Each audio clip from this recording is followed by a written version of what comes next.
अवधारणा हिंदी क्लासेज में आप सभी का स्वागत है। आज हम हिंदी ग्रामर के एक इम्पोर्टेंट टॉपिक क्रिया को पढ़ने वाले हैं। आपने कई तरह के एजुकेशनल वीडियोस देखे होंगे, मैंने भी देखे हैं, और मैंने नोटिस किया है कि ज़्यादातर लोग आपको वही बताते हैं जो आप सुनना चाहते हैं, या यूं कहूं कि जो आपको आसान लगे, जो आपके कंफर्ट लेवल का हो, क्योंकि उसी से उनको अच्छा रिस्पॉन्स मिलेगा जिसमें उनका फायदा है। लेकिन आपका फायदा नहीं है। आपका फायदा इसलिए नहीं है क्योंकि एग्जामिनर आपका कंफर्ट लेवल नहीं देखेगा, वह किसी भी स्तर का प्रश्न आपसे पूछ सकता है। तो आज हम क्रिया को ऐसे पढ़ेंगे जिससे आप किसी भी एग्जाम का किसी भी स्तर का प्रश्न हल करने लायक हो जाओगे। क्रिया की परिभाषा से स्टार्ट करते हैं। हर एक चीज हम समझने का प्रयास करेंगे। यहां पर आपको याद कुछ नहीं करना है, मैं आपको क्रिया का बेसिक कॉन्सेप्ट समझाने वाला हूं। क्रिया की परिभाषा से स्टार्ट करने वाले हैं। वाक्य में प्रयुक्त जिस शब्द अथवा शब्द समूह के द्वारा किसी कार्य का होना अथवा करना पाया जाता है उसे क्रिया कहते हैं। यानी ऐसे शब्द जिससे किसी वाक्य में कोई कार्य हो रहा हो तो उन शब्दों को ही क्रिया कहते हैं। जैसे कि रमेश पुस्तक पढ़ता है, इसमें मैं पढ़ता है शब्द को छिपा लूं, रमेश पुस्तक। अब बताओ, इससे कोई कार्य करना या होना पाया जा रहा है क्या? नहीं पाया जा रहा। अब पढ़ता है लिखने से इसमें पढ़ने का कार्य पाया जा रहा है। यानी जिन शब्दों से किसी वाक्य में कोई कार्य हो रहा है उन शब्दों को क्रिया कहते हैं। पढ़ता और है यहां पर क्रियाएं हैं। ऐसे ही बच्चा रो रहा है, रो रहा है ऐसे शब्द है जहां से इस वाक्य में कोई कार्य हो रहा है। जिन शब्दों से किसी वाक्य में कार्य हो रहा है उन शब्द को या शब्द समूह को क्रियाएं कहते हैं। क्रिया की परिभाषा आपके समझ में आई? ऐसे शब्द जिनसे कोई कार्य हो रहा हो उन शब्दों को क्रियाएं कहते हैं। बिल्कुल इजी है। क्रिया के भेद, क्रिया के 3 भेद होते हैं। कर्म, काल तथा प्रयोग के आधार पर क्रिया के भेद किए जाते हैं। कर्म के आधार पर, काल के आधार पर तथा प्रयोग के आधार पर क्रिया के भेद किए जाते हैं। कर्म के आधार पर क्रियाओं को 2 भागों में बांटा गया है, सकर्मक क्रिया और अकर्मक क्रिया। क्रिया से आपके कॉम्पिटिटिव एग्जाम्स में क्वेश्चंस आएंगे, उनमें से लगभग 50% या इससे अधिक क्वेश्चन आने की संभावना आपके सकर्मक क्रिया या अकर्मक क्रिया से ही है, जहां पर आपको 4 ऑप्शन दिए जाएंगे। उन ऑप्शंस में पूछा जाएगा कि निम्न में से किसमें सकर्मक क्रिया है, निम्न में से किसमें अकर्मक क्रिया है। तो इन क्वेश्चंस को ध्यान में रखकर हम सकर्मक और अकर्मक क्रियाओं को पढ़ने वाले हैं।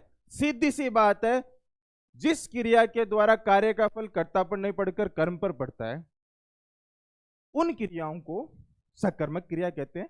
कहने का मतलब है जिस वाक्य में कर्म है सकर्मक क्रिया है, जिस वाक्य में कर्म नहीं है वह अकर्मक क्रिया है। तो हमें क्या करना होगा? हमें कर्म की पहचान करनी होगी। हमें यह पता होना चाहिए किस वाक्य में कर्म है और किस वाक्य में कर्म नहीं है। कपिल आम खाता है। अब कर्म की पहचान कैसे होगी? परिभाषा क्या है? जिस क्रिया के द्वारा कार्य का फल कर्ता पर न पड़कर कर्म पर पड़ता है। कार्य का फल, यह खाता है क्रिया है, इसका फल किस पे पड़ रहा है? कपिल करता है, यहां पर आम कर्म है तो आम पर इसका फल पड़ रहा है। यह पहचाना आपके लिए थोड़ा मुश्किल हो सकता है कि फल किस पे पड़ता है, लेकिन इसको आसान बनाने के लिए हम इसमें क्या का प्रश्न करेंगे। अगर क्या का उत्तर हमें मिलता है तो वहां पर आपके उस वाक्य में कर्म है, और कर्म होने के कारण उस वाक्य में सकर्मक क्रिया है। यहां पर आप देखेंगे कपिल आम खाता है, तो कपिल करता है, जो कार्य करता है वह करता होता है, यह आपको पता है। तो कपिल यहां पर करता है, खाता है, यहां पर हमने देख लिया इनको छुपाने से कार्य नहीं हो रहा है, लेकिन इनकी वजह से कार्य हो, तो खाता है क्रिया है, इसकी पहचान हमने कर ली। तो यहां पर यह कर्म है या नहीं, इसकी पहचान करने के लिए हमें क्या का प्रश्न पूछना होगा। कपिल को साथ मिलो, कपिल क्या खाता है, तो उत्तर क्या आ रहा है? आम खाता है। उत्तर आ रहा है। जिस वाक्य में उत्तर आ रहा है वह वाक्य में कर्म होगा, और कर्म होने के कारण वह आपके सकर्मक क्रिया होगी। चेतन पानी पी रहा है। चेतन क्या पी रहा है?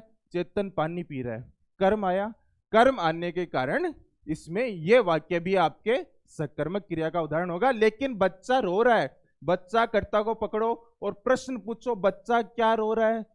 क्या रो रहा है? कोई सार्थक प्रश्न हुआ क्या?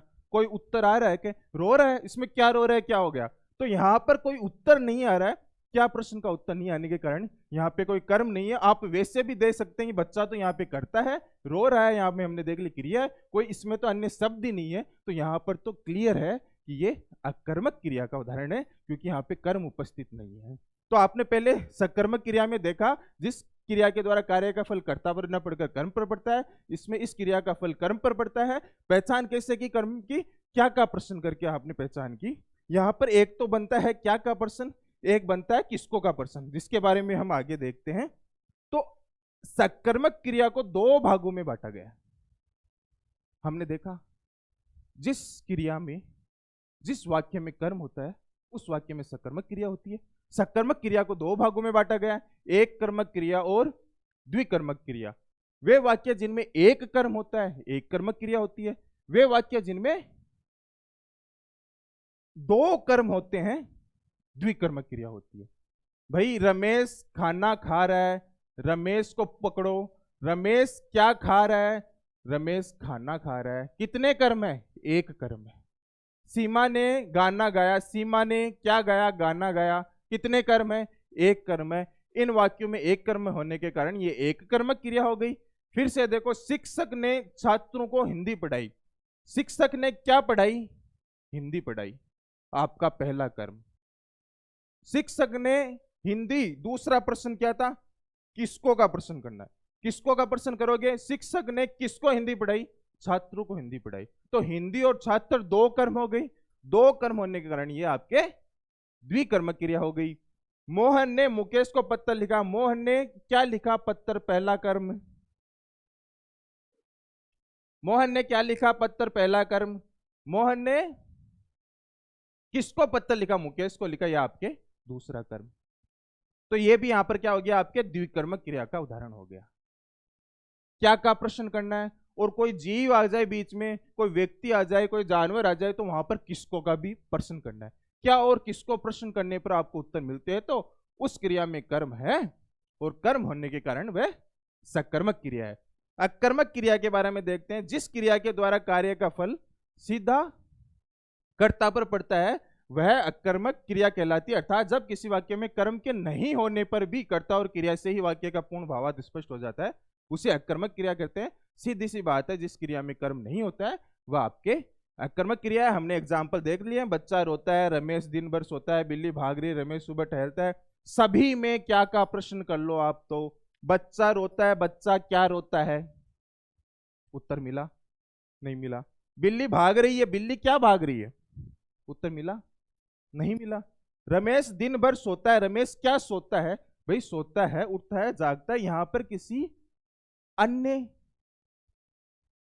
कर्म की आवश्यकता नहीं हो रही है। कर्म की आवश्यकता नहीं होने के कारण ये सभी अकर्मक क्रियाएं हैं। आपको प्रश्न करके कर्म का अंदाजा लगाना है, कर्ता को पकड़ लेना, क्रिया से प्रश्न पूछना। रमेश क्या टहलता है, बिल्ली क्या भाग रही है, बच्चा क्या रोता है।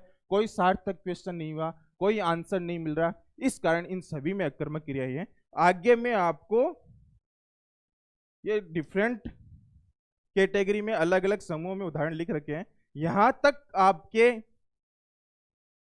एक सामान्य तरह से आप समझ सकते हैं, एक लेवल तक आप जान सकते हैं कि सकर्मक और अकर्मक क्रिया क्या होती है। लेकिन मैंने आपको कहा कि मैं आपको इस तरह से पढ़ाने वाला हूं कि किसी भी एग्जाम में किसी भी स्तर का क्वेश्चन आप सोल्व कर पाओ। इसके लिए मैंने सकर्मक और अकर्मक क्रिया के उदाहरणों को अलग अलग ग्रुप्स में डिवाइड किया है। अलग अलग ग्रुप्स में हम पढ़ेंगे, इजी से लेके हार्ड लेवल तक हम बढ़ेंगे। हर तरह के उदाहरण को देखेंगे ताकि किसी भी स्तर का प्रश्न एग्जाम में आए आप उसे सोल्व कर पाओ। सबसे पहले समूह एक में देखते हैं। समूह एक के जितने भी आप उदाहरण देख रहे हैं, यहाँ पर वह हंस रहा है, वह रो रहा है, रमेश दौड़ रहा है, यहाँ पर देख रहे हैं कि सामान्य क्रियाएं हो रही है। कर्ता को साथ में लेके आप प्रश्न पूछेंगे, वह क्या हंस रहा है, वह क्या रो रहा है, रमेश क्या दौड़ रहा है, राहुल क्या नहा रहा है, मोर क्या नाचता है, युवक क्या टहल रहा है, दीपक क्या जाग रहा है। कोई सार्थक प्रश्न नहीं बन रहा, कोई उत्तर नहीं मिल रहा। इस कारण इन सभी क्रियाओं में आपके अकर्मक क्रिया होगी। समूह दो पे आते हैं, थोड़ा सा स्तर बढ़ाते हैं। यहां पर अतिरिक्त शब्द आ रहे हैं, लेकिन इनको देखकर आपको भ्रमित नहीं होना है। ये जो अतिरिक्त शब्द आ रहे हैं यहाँ पे, जैसे क्रिया विशेषण आ गया, वह तेज दौड़ता है, लेकिन आपको ये तेज दौड़ता है, जल्दी दौड़ता है, रात भर जागता है, देर तक सोता है, बहुत देर से टहल रहा है, आपको इन क्रिया विशेषण पर ध्यान नहीं देना है। ये वही क्रियाएं हो रही है जो आपने पहले देखी है, वही सामान्य क्रिया हो रही है कि वह दौड़ता है। वह क्या दौड़ता है, इसका कोई उत्तर मिला क्या? वे जागते हैं, वे क्या जागते हैं? रमेश सोता है, रमेश क्या सोता है? कोई उत्तर नहीं मिल रहा। तो इन शब्दों को भी आपको नजरअंदाज करना है। ये सभी क्रियाएं भी आपके कर्मक क्रिया का उदाहरण होगी। समूह 3 की बात करते हैं। बच्चा मैदान में दौड़ रहा है, आकाश में बहुत से पक्षी उड़ रहे हैं, मोहन कार में चलता है। इन सभी एग्जाम्पल्स में भी आप देखो, इन सभी में भी क्या हो रहा है, एक स्थान दे दिया। भाई बच्चे मैदान में दौड़ रहे हैं, यहाँ क्या स्थान आ गया, आकाश आ गया, यहाँ कार आ गया। इनसे भी आपको प्रभावित नहीं होना है, आपको कर्ता को साथ में लेके प्रश्न पूछना है। अब आप देखो, अगर आप सीधा प्रश्न पूछेंगे, प्रश्न सही तरीके से पूछना है। आप ऐसे पूछेंगे मैदान में क्या दौड़ रहा है, फिर आप वैसे कौन का होता है, कौन दौड़ रहा है, तो बच्चे आते हैं। आकाश में क्या उड़ रहे हैं, तो प्रश्न आपको कर्ता को साथ में लेके पूछना है। तो आप भ्रमित नहीं होंगे, कंफ्यूज नहीं होंगे। आप बच्चे को साथ में लो, बच्चे क्या दौड़ रहे हैं, तो आप देखोगे उसी तरह का वाक्य बन रहा है जिसमें कोई उत्तर नहीं मिल रहा है, कोई सार्थक प्रश्न नहीं बन रहा है। पक्षी क्या उड़ रहे हैं, कर्ता को लिया आपने साथ में, फिर पूछा पक्षी क्या उड़ रहे हैं, कोई कर्म की आवश्यकता नहीं है। मोहन क्या चलता है, मोहन कार में चलता है, लेकिन स्थान दिया यहाँ पे, लेकिन प्रश्न क्या होगा, मोहन क्या चलता है, उत्तर मिला नहीं मिला। मोहन क्या चलता है में किसी कर्म की आवश्यकता हुई नहीं हुई। तो यहाँ पे जो स्थान दे दिया, इस तरह के वाक्यों में भी आपकी अकर्मक क्रिया होगी। इन सब से भी आपको कंफ्यूज नहीं होना है। मैं आपको बिल्कुल सटीक जानकारी दे दूंगा हर एक तथ्य की। आपको एक बात ध्यान रखनी है कि कर्ता को सर्वप्रथम आपको अपने क्वेश्चन में लेना है और उसके बाद में प्रश्न करना है। यहाँ पे आपने कर्ता देख लिया, क्या बच्चे क्या दौड़ रहे हैं, यहाँ पे देख लिया पक्षी क्या उड़ रहे हैं, मोहन चलता है, मोहन क्या चलता है, इन सभी में कोई आंसर नहीं मिल रहा है। अकर्मक क्रिया है। समूह 4 में देखो, लड़का पत्थर लिख रहा है। अब लड़का कर्ता को आप सबसे पहले प्रश्न में लो, लड़का क्या लिख रहा है, उत्तर मिल गया, पत्थर लिख रहा है। बच्चे आम खा रहे हैं, बच्चे क्या खा रहे हैं, बच्चे आम खा रहे हैं। अध्यापक ने छात्र को पुस्तक पढ़ाई, अध्यापक ने क्या पढ़ाई, पुस्तक पढ़ाई। किसको पढ़ाई, छात्र पढ़ाई। जीव भी आ गया तो किसको प्रश्न करो। बच्चे पतंग उड़ा रहे हैं, बच्चे क्या उड़ा रहे हैं, पतंग उड़ा रहे हैं। सभी में क्या प्रश्न का उत्तर मिल रहा है, क्या प्रश्न का उत्तर मिलने के कारण ये सभी आपके समूह 4 के उदाहरण सकर्मक क्रिया के उदाहरण होंगे। समूह 5 और 6 के बारे में भी बात कर लेते हैं। समूह 5 में आपने देखा कि जितनी भी क्रियाएं हो रही है, रस्सी ऐंठती है, पेड़ से पत्ते गिरते हैं, बूंद बूंद से घड़ा बढ़ता है, वर्षा खूब हो रही है। यहाँ कोई जीव, कोई व्यक्ति, कोई जानवर कोई क्रिया कर रहा है क्या? यहाँ पर यह क्रियाएं कोई व्यक्ति या जानवर कर रहा है क्या? ये सभी क्रियाएं स्वतः घटित हो रही है। वे सभी क्रियाएं जो स्वतः घटित होती है, वे सभी क्रियाएं अकर्मक होती है। इनमें ये सभी क्रियाएं अपने आप हो रही है। कोई व्यक्ति या जानवर कर्ता के रूप में, कोई चेतन कोई कर्ता के रूप में कार्य नहीं कर रहा है। इस कारण ये सभी क्रियाएं आपके अकर्मक क्रिया होगी। अगर मान लो यहां पे मैं लिख देता रमेश, मैंने लिख दिया रमेश रस्सी ऐंठता है। अब बताओ, यहां पे कोई व्यक्ति कर्ता के रूप में आ गया, रमेश क्या ऐंठता है, तो यहां पे ये रस्सी कर्म हो गई। तो कोई कर्ता के रूप में कोई व्यक्ति या जानवर आ जाता है तो ये सभी क्रिया सकर्मक हो जाएगी। मोहन पत्ते गिराता है, मोहन क्या गिराता है, पत्ते गिराता है। रमेश घड़ा बढ़ता है, रमेश क्या बढ़ता है, घड़ा बढ़ता है। तो कर्ता उपस्थित होने पर तो सकर्मक हो जाएगी। कर्ता उपस्थित नहीं है, स्वतः गठित हो रही है, तो ये सभी क्रियाएं आपके अकर्मक क्रिया का उदाहरण होगी। लास्ट समूह के उदाहरण देख लेते हैं। राहुल बहुत होशियार है, बच्चे समझदार है, वह शिक्षक है, वे हमारे पड़ोसी थे। कोई किसी व्यक्ति की विशेषता बताई जा रही है, या फिर उसका पद बताया जा रहा है, या उसका कार्य बताया जा रहा है, इस तरह का फॉर्मेट में कोई सेंटेंस आ रहे हैं, तो वे सभी भी आपकी अकर्मक क्रियाएं होंगी। यहां पर है एक क्रिया है, ये होना क्रिया का रूप है। इस तरह के वाक्य भी आपके अकर्मक क्रिया के उदाहरण होंगे। तो मैंने जितनी भी संभावनाएं बनती है एग्जाम में प्रश्न आने की, उन सभी संभावनाओं के बारे में आपसे चर्चा की है। मैं बस इतना कहूंगा कि अभी हमारा चैनल नया है, तो आप को ये देखना है, इस वीडियो की तुलना करनी है उन सभी वीडियो से, उन सभी एजुकेशनल वीडियो से, कि कहाँ पर आपको इतनी सटीक जानकारी मिली जहाँ से आप हर स्तर का प्रश्न हल कर सकते हैं, किसी भी तरह का प्रश्न हल कर सकते हैं। आप अभी जितने भी आपके पास क्वेश्चंस अवेलेबल है उनको सोल्व करके देखिए, कमेंट करिए कि कहाँ आपको प्रॉब्लम आ रही है। और अगर आप चाहते हैं कि इस तरह का चैनल ग्रो हो तो ज़्यादा से ज़्यादा रेस्पॉन्स दीजिए, सब्सक्राइब कीजिए, लाइक कीजिए, शेयर कीजिए। आपका रेस्पॉन्स ही मुझे प्रेरित करेगा आगे इस तरह के वीडियोस बनाने के लिए। मिलते हैं नेक्स्ट वीडियो में। नेक्स्ट वीडियो में हम क्रिया के सकर्मक और अकर्मक क्रिया की पहचान करने के लिए कुछ क्वेश्चंस सोल्व करेंगे। मिलते हैं नेक्स्ट वीडियो में। धन्यवाद।